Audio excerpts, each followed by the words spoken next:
आज हम इस भाग में कृषकों को वर्मी कंपोस्ट बनाने की विधि के बारे में जानकारी दे रहे हैं, क्योंकि वर्मी कंपोस्ट किसानों के लिए बहुत ही उपयोगी खाद है। इससे खर्च कम आता है खेती करने में। इसके उत्पादन से कृषि में किसानों को ज़्यादा से ज़्यादा लाभ मिल पाता है। तो पहली जानकारी ये है, केचुआ खाद बनाने के लिए पहले ऐसे स्थान का चुनाव करें जहां धूप नहीं आती हो, लेकिन वो स्थान हवादार हो।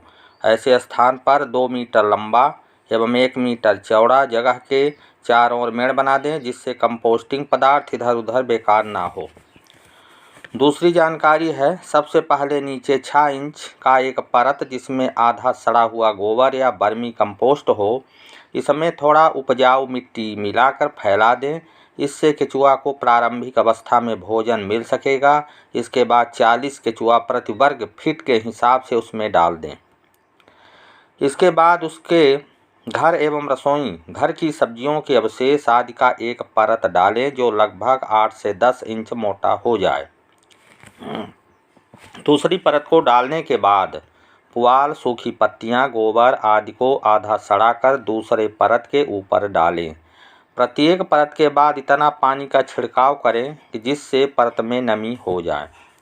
अंत में 3 से 4 इंच मोटी परत की गोबर की परत डालकर ऊपर से ढक दें तथा ऊपर बोरा डाल दें, जिससे केचुए आसानी से ऊपर नीचे घूम सकें। प्रकाश की उपस्थिति में केचुओं का आवागमन कम हो जाता है, जिससे खाद बनने में समय लग सकता है, इसलिए ढकना आवश्यक है। आप देखेंगे 50 से 60 दिनों में वर्मी कंपोस्ट खाद तैयार हो जाएगी। सबसे ऊपर के परत को हटाएं तथा उसमें से केचुओं को चुनकर निकाल लें। इस प्रकार नीचे की परत को छोड़कर बाकी खाद इकट्ठा कर लें। चलनी से चाल कर केचुओं को अलग किया जा सकता है। पुनः इस विधि को दोहराते रहिए। आप खाद में पोषक तत्वों की मात्रा के बारे में जानकारी देंगे। जैसे कि यदि हम यूरिया लेते हैं तो यूरिया में 46.4% नाइट्रोजन, यदि डीएपी खाद लेते हैं तो 100 किलो खाद में 18 किलो नाइट्रोजन, 46 किलो फास्फोरस होता है। उसी प्रकार जैविक खाद जो केचुआ खाद के नाम से जानी जाती है, उसमें भी पोषक तत्व पाए जाते हैं, लेकिन ये केमिकल नहीं होते हैं। तो सबसे पहले नाइट्रोजन की मात्रा के बारे में जानते हैं। ये 1 कुंटल में अर्थात 100 किलो में 6 से 12 किलोग्राम नाइट्रोजन इसमें रहती है। फास्फोरस की जो मात्रा है इसमें 1.5 से 2.5% तक पाया जाता है। पोटास की मात्रा लगभग आधा से 1% पोटास पाया जाता है। इसमें लगभग आधा % कैल्शियम भी पाया जाता है, जो खेत में फसलों के लिए अति आवश्यक है। मैग्नीशियम भी इसमें पाया जाता है, जो लगभग 0.15% पाया जाता है, जो कि रासायनिक खाद में एक साथ ये तत्व नहीं पाए जाते हैं। रासायनिक खाद में यदि कई तत्वों को मिलाना है तो अलग अलग कैल्शियम, मैग्नीशियम लेकर के खाद बनाई जाती है। इसके अलावा एंजाइम्स, हार्मोन्स एवं अन्य सूक्ष्म पोषक तत्व भी पाए जाते हैं। अब देखते हैं वर्मी कंपोस्ट खाद से क्या लाभ होता है।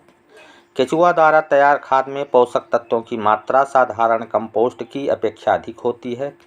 भूमि की उर्वरता में इससे वृद्धि होती है। फसलों की उपज में वृद्धि होती है। इस खाद का प्रयोग मुख्य रूप से फूल, पौधे एवं किचन गार्डन में किया जा सकता है, जिससे फूल एवं फल के आकार में वृद्धि होती है। वर्मी कंपोस्ट खाद के प्रयोग से भूमि वायु का संचार सुचारू रूप से होता है। यह खाद भूमि संरचना एवं भौतिक दशा सुधारने में सहायक होती है। इसके प्रयोग से भूमि की दशा एवं स्वास्थ्य में सुधार होता है। कार्बनिक पदार्थों का विघटन करने वाले एंजाइम से भी इसमें काफ़ी मात्रा में रहते हैं, जो वर्मी कंपोस्ट के एक बार प्रयोग करने के बाद लंबे समय तक भूमि में सक्रिय रहते हैं। इसके प्रयोग से मिट्टी की भौतिक संरचना में परिवर्तन होता है तथा उसकी जल धारण क्षमता में वृद्धि होती है। इसके प्रयोग से फसलों की उपज में 15 से 20% तक की वृद्धि होती है। इससे किसानों के द्वारा बहुत कम पूंजी में अपने घरों के आसपास बेकार पड़ी भूमि पर तैयार करके अच्छा लाभ प्राप्त किया जा सकता है। अगले भाग में हम अगली जानकारी देंगे।